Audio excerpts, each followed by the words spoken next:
سلمان بن بلال نے عمرو بن یحییٰ سے حدیث بیان کی، انہوں نے عباس بن سہل بن سعد ساعدی سے، انہوں نے ابو حمید رضی اللہ تعالی عنہ سے روایت کی، کہا ہم رسول اللہ صلی اللہ علیہ وآلہ وسلم کے ساتھ غزوہ تبوک کے لیے نکلے اور وادی القریٰ میں ایک عورت کے باغ پر پہنچے۔ رسول اللہ صلی اللہ علیہ وآلہ وسلم نے فرمایا اس باغ کی پیداوار کا اندازہ لگاؤ۔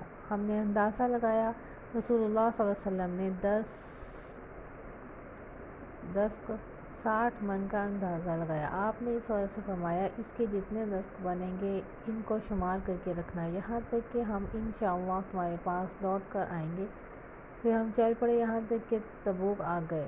رسول اللہ صلی اللہ علیہ وسلم نے فرمایا آج رات سخت آندھی آئے گی، تم میں سے کوئی شخص اس میں کھڑا نہ ہو، جس کے پاس اونٹ ہے وہ اس کو رسی کے ساتھ مضبوطی سے باندھ دے۔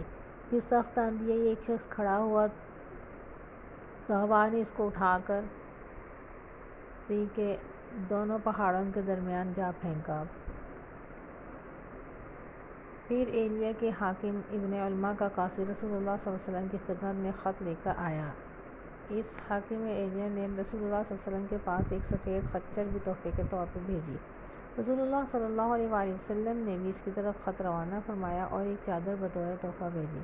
پھر ہم واپس آئے، یہاں تک کہ وادی القریٰ پہنچے تو رسول اللہ صلی اللہ علیہ وسلم نے اس عورت سے اس کے باغ کے بارے میں پوچھا، اس کا پھل کتنا ہوا؟ اس عورت نے بتایا 60 من، جو رسول اللہ صلی اللہ علیہ وسلم کا تخمینہ تھا۔ پھر رسول اللہ صلی اللہ علیہ وسلم نے فرمایا میں جلدی روانہ ہو رہا ہوں، تم میں سے جو چاہے میرے ساتھ جلد روانہ ہو جائے اور جو چاہے رک جائے۔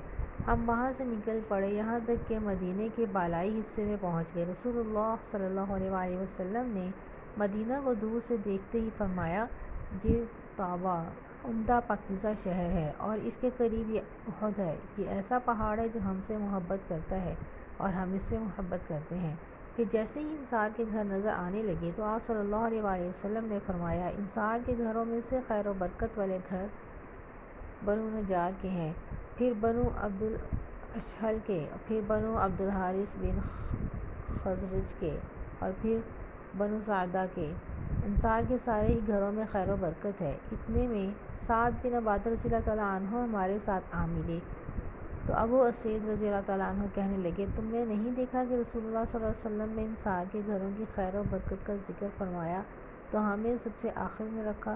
سعد رضی اللہ تعالیٰ عنہ صلی اللہ علیہ وسلم کے قریب چلے گئے اور عرض کی اللہ کے رسول آپ نے انصار کے گھروں کی خیر کا ذکر فرمایا تو ہمیں آخر میں رکھا۔ اس پر آپ صلی اللہ علیہ وسلم نے فرمایا تم لوگوں کے لیے یہ بات کافی نہیں کہ تم خیر و برکت میں سے ہو جاؤ۔